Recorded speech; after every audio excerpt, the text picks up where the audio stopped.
오늘 본 말씀 시편 92편 1절부터 15절까지 말씀입니다. 오늘의 시편 기자는 먼저 하나님의 성호를 찬양합니다. 사실 시편의 많은 내용들이 하나님을 찬양하는 내용들로 이루어져 있는 것이 사실인데요. 그 중에 오늘 시편 기자는 이 92편의 말씀을 통해서 하나님의 구원의 역사 가운데 우리가 잘 아는 창조의 역사들을 기억하게 합니다. 간단히 짚어보면 하나님은 창조의 역사를 이루시는데 6일 동안 이루시고 그리고 7째 날 안식하셨다, 이렇게 성경은 우리에게 가르쳐 주죠.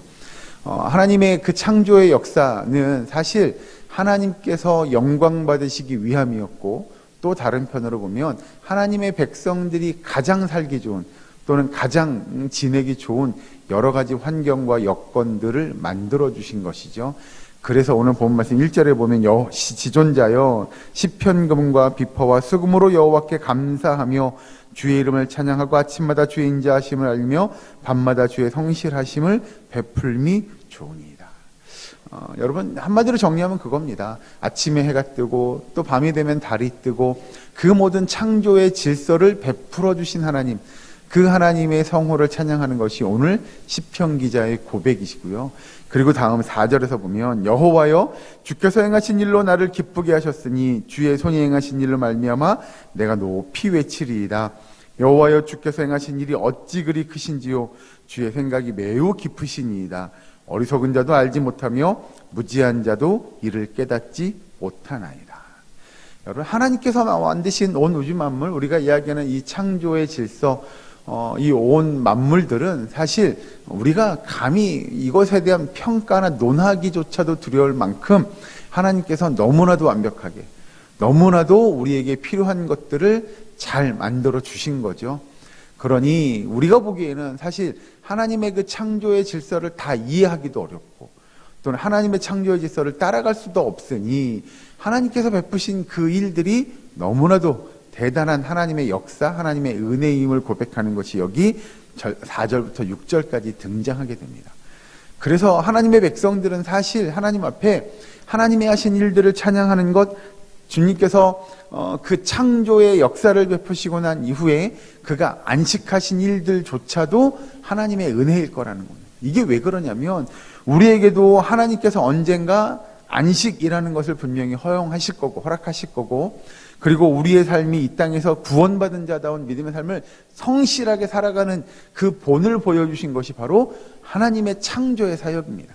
그러니 우리도 여러분, 엿새 동안 열심히 일하고 성실하게 지나면 7일 동안 우리가 얘기하는 주일에 안식하고 하나님의 위로와 하나님의 도우심과 평안의 역사를 경험하는 일이 우리에게 있는 것처럼, 언젠가 우리의 삶을, 우리의 생을 열심히 경주하고 나면 하나님께서 우리에게 영원한 안식을 허락하실 것이다 라고 하는 것이 시편 기자가 고백하는 고백의 내용이죠. 그리고 밑에 가서 이제 7절 보시면 악인들은 풀같이 자라고 악을 행하는 자들은 다 흥황할지라도 영원히 멸망하리이다.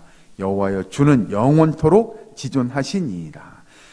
이 7절에서 9절까지의 말씀을 내용을 보면 우리가 이해하지 못할 것들 중에 하나가 뭐냐면, 하나님, 악인들은 저렇게 흥황하고 잘 되는 이유가 뭐죠? 그게 하나님이 만든, 하나님이 뜻하는, 또 하나님이 지으신 이 창조의 질서에 속하는 건가요? 원래 악인들은 벌 받아야 되는 거 아닌가요? 라고 우리는 이해하거나 생각하기가 쉬울 겁니다. 그러나 그 악인들도 우리가 여기서 성경의 예를 들면 풀처럼 잠시 자랐다가 어느 순간에 다 사그라들 거다, 시들어들 거다라는 거죠. 그 악인들이 지금 잠깐 흥황하고 잘 되는 것 같으나 언젠가 그들은 영원한 멸망을 받게 될 거다, 누리게 될 거다라는 겁니다. 그러면 반대로 그 8절부터 보시면 여호와여 주는 영원토록 지존하시니이다. 여호와여 주의 원수들은 패망하리이다. 정녕 주의 원수들은 패망하리니 죄악을 행하는 자들은 다 흩어지리이다.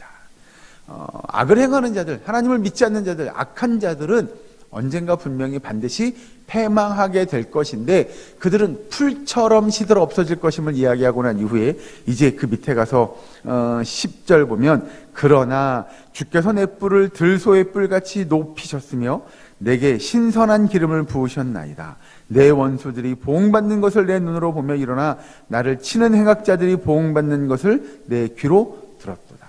이건 그 악인들이 멸망당함이 그래요, 하나님께서 멸망당한다고 하셨어요가 아니고요. 이 시편 기자는 그 악인들이 멸망당함을 직접 눈으로 본 것들을 증거하는 겁니다. 나를 그렇게 힘들게 한 행악자들, 여기서 이야기한 대로 11절, 내 원수들이 보응받는 것을 내 눈으로 보며, 이렇게 이야기하는 거죠. 정말로 하나님께서 나를 괴롭히던, 믿는 성도들을 정말 괴롭히던 그 행악자들이 멸망당함을 내가 내 눈으로 보았습니다 라고 그가 증거하는 거죠. 그래서 12절에 보면 끝에 의인은 종려나무같이 번성하며 레바논의 백향목같이 성장하리로다. 이는 여호와의 집에 심겼으며 우리 하나님의 뜰 안에서 번성하리로다. 그는 늙어도 여전히 결실하며 진액이 풍족하여 빛이 청청하니 여호와의 정직하심과 나의 바위 되심과 그에게는 불의가 없음이 선포되리로다. 아멘. 오늘 본 말씀이 사실 가장 우리에게 도전이 되고 은혜가 되는 말씀은 13절의 말씀일 겁니다. 이는 여호와의 집에 심겼으며, 하나님의 집에 심긴 사람들은 늘 청청할 겁니다. 성경의 표현대로 우리는 겉사람은 늙어갑니다. 그러나 우리가 하나님 집에 심긴 자들이라고 한다면 우리의 속사람은 날로 날로 새로워져서 그 하나님의 성호를 찬양하고 하나님의 은혜를 매일같이 경험하게 될 것입니다. 그래서 여기서 14절에 그는 늙어도 여전히 결실하며 진액이 풍족하고 빛이 청청하게 될 거다 라고 성경은 우리에게 이야기합니다. 여러분, 우리의 삶이 하나님의 심긴 자들이 되어서 하나님이 주시는 그 은혜의 양분을 받아 누리고 하나님의 그 은혜로 말미암아 우리의 속사람이 날로 날로 새롭게 되어져서 하나님의 사랑을, 또 하나님의 은혜를, 하나님의 공의를 선포하고 이 땅 가운데 하나님의 그 창조의 질서들을 통한 하나님의 공의로우심, 하나님의 사랑, 하나님의 의를 나타낼 수 있는 저와 여러분이 될 수 있기를, 우리 사랑교회 모든 건속될 수 있기를 주의 이름으로 간절히 축원합니다. 기도하겠습니다. 사랑과의 하나님 감사합니다. 하나님, 우리의 삶을 주장하여 주시고 온전히 하나님의 그 의로움을 우리 삶 가운데 이루어가며 우리 삶이 하나님 앞에 하나님 나라에 심기워진 하나님의 백성 될 수 있도록 주여 인도하여 주시옵소서. 아버지, 우리의 사랑교회 권속들이 주님 앞에 나와 기도합니다. 오늘 하루의 삶을 이루어갑니다. 주께서 들으시고 응답하여 주시옵소서. 특별히 우리 가운데 아파하고 힘들어하며 고통 가운데 신음하는, 또 간절히 부르짖는 그 환우들을 기억하시고 그들에게 주님이 주시는 위로와 평안의 역사가 있게 하시며 저들을 강건할 수 있도록 힘과 능력을 허락하여 주시옵소서. 아버지, 이 시간도 주께서 함께 해주시고 은혜 베풀어 주심에 감사드리며 예수님의 이름으로 기도하옵나이다. 아멘.